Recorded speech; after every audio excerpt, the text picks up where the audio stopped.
So we thought we would kind of touch base with the good and the bad and the funny because that's kind of what Teacher Talk 4 is all about. And so all three of us have really experienced and worked in a team teaching atmosphere. So we're going to talk about the bad first. And I was the bad. It wasn't. Holly and I did it first last year, so it was the middle of October. I had almost, I guess, a teacher breakdown. Like, I just came in and started moving everything. Yes. I just said, I can't do this. And I did. I moved everything, and Holly broke my back. She really wanted to do it, like, right then, right. And I'm like, wait a minute. I really did have to, like, yeah, she had to talk me off, off the ledge.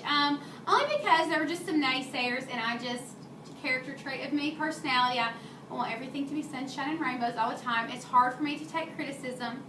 And so a little bit of negative feedback, and I just melted down. I'm not going to lie, I melted down. Holly talked to me off the ledge along with our school nurse, and she said, we'll figure out some things. We had the room not quite set up like this, but we went to more of a format like this, and it did work better. And then that was when we split off for math, and that worked better. Yes, So, the first year there was a lot of give and take and learning what we really liked, what we didn't really like. Yeah, from August to October, it took a while to figure out what worked. And then after fall break, when we came back, it was really smooth. But we did change some stuff after fall breaks when we split apart for the math, which y'all are still doing this year. And it just worked better. There weren't so many children, there weren't so many manipulatives, and so it worked better. But that was the bad. I had to be talked off the ledge. Well, yeah, it's real hard. And our husbands joked like crazy that we had a marriage going on. And it is like a marriage. And they kept joking every day saying, Did you get divorced today? Did you get divorced today? So it is really hard in the fact that you have to really like who you work with and team teach with, because if something is bothering you, you have to say it right away. Yes. Because if you don't, you're just going to harbor, regret. You're going to be all upset. And so you just have to kind of give and take. And so I think Tiffany, like at the very beginning, was kind of like... She had a nervous meltdown too. I had an inner meltdown, and I didn't tell Holly about it. I had an expressive meltdown. I totally knew she was having a meltdown. But I mean, it wasn't anything geared toward her or anything she was doing. It was just totally different, and you had to give up that control. And I'm pretty like crazy regimented, so it was hard, and having to adapt to each other's teaching styles and classroom management styles. It was tough, but I mean, after a few weeks, I got used to it. I got over it. I didn't tell Holly. Should have told her.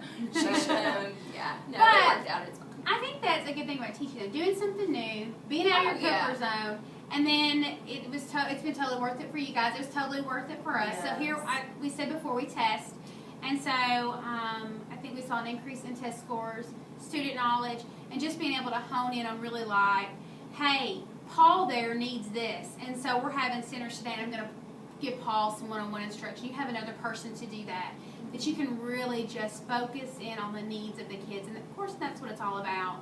And I think that team teaching element helps you do that. It just frees you up in other ways, where if you've got two kids that are struggling, last year we had some kids really one-on-one correspondence. It was crazy. They just did not have this skill. So every day during centers, one of us was pulling just 3 children for 30 minutes, and I'm talking counting over and over, which you would do that in regular instruction in RTI, but this was another time, another reinforcement, and it really helped those guys move forward and succeed.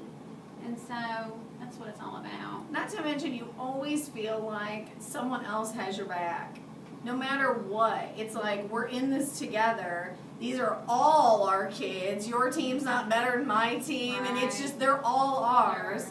And it just helps so much when you have a kid who has, a rough time transitioning, a rough time emotionally. Someone's always there to keep going. And sometimes you have those kids that you have a hard time connecting with, but then they connect with that other person. I don't know, just having that backup person to help you when you can't figure that child out.